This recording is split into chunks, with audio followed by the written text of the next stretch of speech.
आप सभी का मिथिला स्टोरीज में बहुत बहुत स्वागत है। हमारी आज की कहानी है बूढ़ी माँ और उनका पोता। तो आप लोग पूरा वीडियो को जरूर देखिएगा। एक बूढ़ी माँ जिसका पति मर चुका था, अब वह अपने बेटे बहू और एक पोते के साथ रहने लगी थी। परिवार में सुख समृद्धि बहुत थी, किसी भी प्रकार की कोई परेशानी नहीं थी। लेकिन अब बूढ़ी माँ के हाथ पैर बहुत कांपने लगे थे, कोई भी काम ठीक ढंग से नहीं कर पाती थी। उनके घर में शाम को खाना सब मिलकर खाते थे। बूढ़ी माँ का बेटा शाम को ऑफिस से घर आया तो उसे भूख बहुत तेज लगी थी। वह जल्दी जल्दी हाथ मुंह धोकर भोजन करने के लिए बैठ गया। साथ में माँ भी बैठ गई। माँ ने जैसे ही खाना खाने से भरी प्लेट उठाने की कोशिश की तो प्लेट हाथ से छूट गई और थोड़ी सी दाल नीचे गिर गई। बहू ने घूरते हुए माँ की ओर देखा और फिर से अपना खाना खाने लगी। माँ ने जैसे तैसे अपने हिलते हाथों से भोजन करना शुरू किया। कभी खाना कपड़े पर, कभी टेबल पर तो कभी जमीन पर गिर जाता।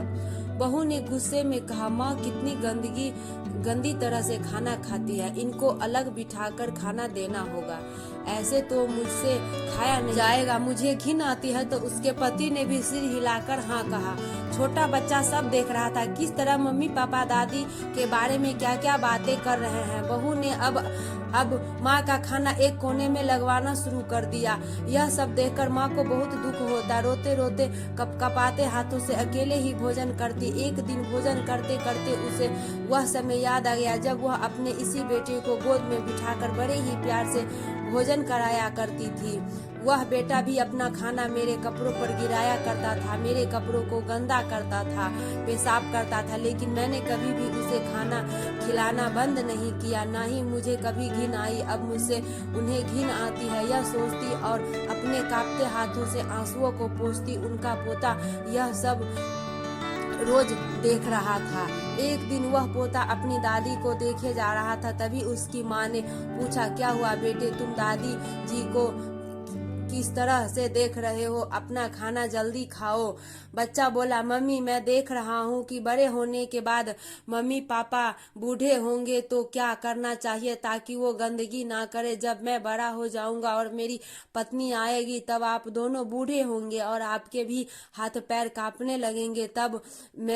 तब मैं आप दोनों को कोने में बिठाकर खाना दे दूंगा। बच्चे के मुंह से ऐसा सुनते ही दोनों धक से रह गए। उस बच्चे की बात उनको मन बैठ गई, क्योंकि बच्चे में नादानी ही सही अपने माँ बाप को एक बड़ी सीख।